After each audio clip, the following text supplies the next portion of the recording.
नमस्कार। आज हम एक छोटी सी हिंदी कविता पर बात करने वाले हैं। कविता का नाम है पहली मुलाकात, ट्रेन का सफर और रहस्य। बहुत लंबी नहीं है लेकिन इसमें बात बहुत गहरी है। एक ट्रेन जर्नी है, एक मुलाकात है और एक सवाल। जी, ये कविताएं अक्सर छोटी होकर भी बहुत कुछ कह जाती हैं। हाँ, तो शुरू करते हैं। शुरुआत में ना कविता एक माहौल बनाती है। सोचिए, एक ट्रेन का डिब्बा, सफर लंबा है। लिखा है रास्ते लंबा, थोड़ा सूना थोड़ा खामोश था।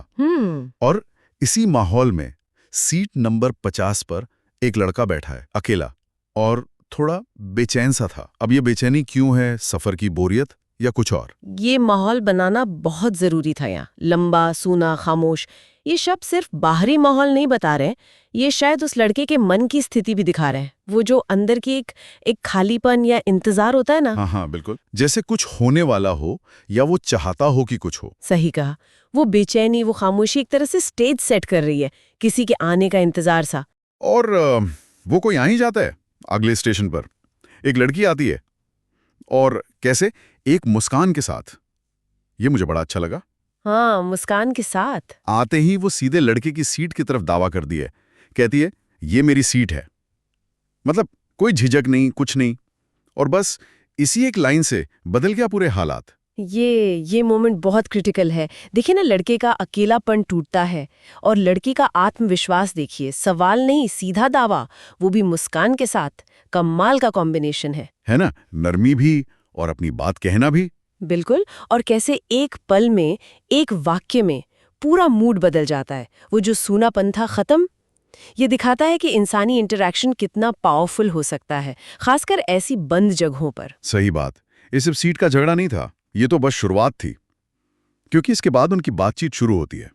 अब क्या बात हुई, ये कविता नहीं बताती। और शायद ये जरूरी भी नहीं। हाँ, जरूरी नहीं, पर उसका असर बताती है। बातों बातों में वक्त कैसे निकल गया। ये फीलिंग तो हम सब जानते हैं। जब किसी के साथ मजा आ रहा हो तो टाइम कहाँ पता चलता है। बिल्कुल, ये वक्त कैसे निकल गया अपने आप में बहुत कुछ कहता है।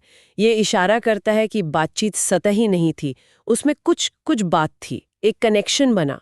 हाँ, कनेक्शन तो बना। ट्रेन जैसी जगहों पर ऐसा होता है अक्सर। हम अपनी रोज की जिंदगी से बाहर होते हैं, शायद थोड़े ज्यादा खुले हुए। और सिर्फ बातें ही नहीं, एक और चीज थी जिसका जिक्र है और उसका असर शायद बातों से भी ज्यादा गहरा था। लिखा है, उसके हंसी का जादू दिल पे लिख गया। आह, ये लाइन, हंसी का जादू। जादू? ये शब्द बहुत मायने रखता है यहाँ। क्या था उस हंसी में? देखिए, हंसी तो वैसे भी एक बहुत पावरफुल चीज है, नॉन वर्बल कम्युनिकेशन। लेकिन यहाँ जादू कहा गया है। मतलब वो सिर्फ एक हंसी नहीं थी, शायद उसकी आवाज या उसकी टाइमिंग या उसकी वजह लड़के के लिए वो खास थी। और दिल पे लिख गया, मतलब कोई गहरी छाप। जी, जैसे मिट ना सके। ये दिखाता है कि असर कितना गहरा था भावनात्मक स्तर पर। आप किसी को जानते भी नहीं ठीक से, पर उसकी एक अदा, एक हंसी आपको छू जाती है गहराई तक। सही कहा। पर सफर तो खत्म होना ही था, तो अचानक वो लड़की कहती है, अगला स्टेशन मेरा। जैसे कहानी का क्लाइमैक्स आ गया। हाँ, अंत आ गया। पर अंत इतना सीधा नहीं है। नहीं, बिल्कुल नहीं। वो यूं ही नहीं जाती। वो एक पहेली छोड़ जाती है। सही। वो कहती है, पर याद रखना। यहां तक तो ठीक है, लेकिन फिर कहती है, नाम नहीं बताऊंगी। ये बड़ा दिलचस्प मोड़ है। हाँ, मतलब याद रखो मुझे, पर ये मत पूछो कि मैं कौन हूँ। इसका क्या मतलब निकालें? नाम क्यों छुपाया? इसके कई कारण हो सकते हैं और कविता हमें जवाब नहीं देती, जो इसकी खूबसूरती है। हो सकता है वो प्राइवेसी चाहती हो, ये मुलाकात ट्रेन तक ही सीमित रहे। ये हो सकता है। या हो सकता है वो जानबूझकर इसे रहस्यमयी बना रही हो। नाम ना बताकर उसने इस कहानी को अधूरा छोड़ दिया। और अधूरी चीजें ज्यादा याद रहती है ना। हाँ, ये बात तो है। जैसे कोई फिल्म बीच में रुक जाए। कुछ वैसा ही, वो ज़ायगानिक इफेक्ट वाली बात। और याद रखना कहना, शायद इसी अधूरेपन को और पक्का करना था। तुम्हें ये याद रहेगा क्योंकि ये अनसुलझा है। वाह, ये तो मैंने सोचा ही नहीं था। ये भी हो सकता है कि वो थोड़ी शरारती हो, मजे ले रही हो। बिल्कुल, ये भी एक संभावना है, उसकी पर्सनालिटी का हिस्सा। खैर, वजह जो भी हो, इस एक बात ने उस मुलाकात को सिर्फ एक मुलाकात नहीं रहने दिया। वो एक यादगार रहस्य बन गई। हाँ, वो चली गई पर एक सवाल छोड़ गई। और कविता खत्म भी होती है लड़की की भावनाओं के साथ। उसके जाने के बाद क्या होता है? जी, लिखा है, दिल के कोने में एक सवाल रह गया, वो फिर अकेला है, पर अब शायद वो पहले वाली बेचैनी नहीं है।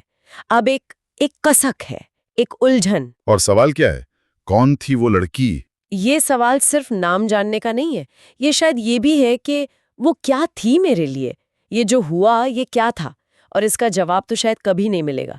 यही इस कविता के अंत की ताकत है, कोई क्लोजर नहीं। कोई क्लोजर नहीं। और एक और सवाल है उसके मन में, क्या दोबारा मिल पाएगा? ये उम्मीद या शायद सिर्फ एक ख्वाहिश? हाँ, ये मानवीय इच्छा है ना, अच्छे पल दोबारा जीने की। और ये सवाल ये भी बताता है कि मुलाकात कितनी खास थी।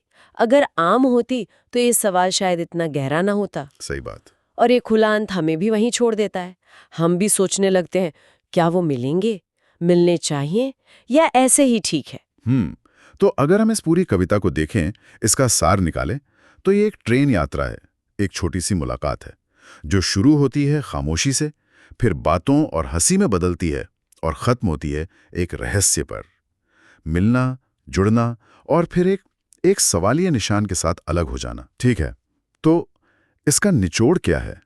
हमारे लिए इसमें क्या है? देखिए, मेरे ख्याल से इसका गहरा मतलब ये है कि जिंदगी के मायने रखने वाले पल हमेशा बड़े या प्लान किए हुए नहीं होते हैं।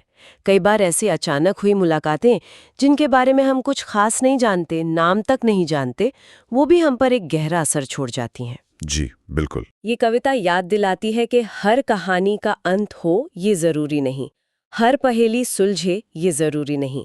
कुछ अनसुलझी बातें, कुछ अधूरे किस्से हमारी यादों में शायद ज्यादा टिकते हैं, क्योंकि वो हमें सोचने पर मजबूर करते हैं, कल्पना करने का स्पेस देते हैं। हाँ, कल्पना कि क्या हो सकता था। बिल्कुल।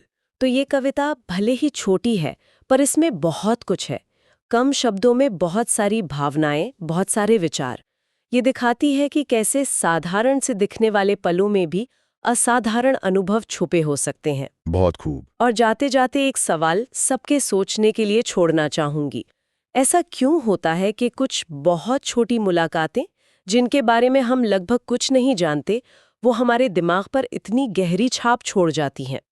क्या ये सिर्फ उस पल का नयापन है, या उस अधूरेपन का खिंचाव है, या फिर वो जो एक संभावना दिखती है कि उस छोटी सी मुलाकात में और कितना कुछ हो सकता था? ये सवाल शायद हमें अपनी जिंदगी की ऐसी ही कुछ भूली बिसरी मुलाकातों की ओर ले जाए।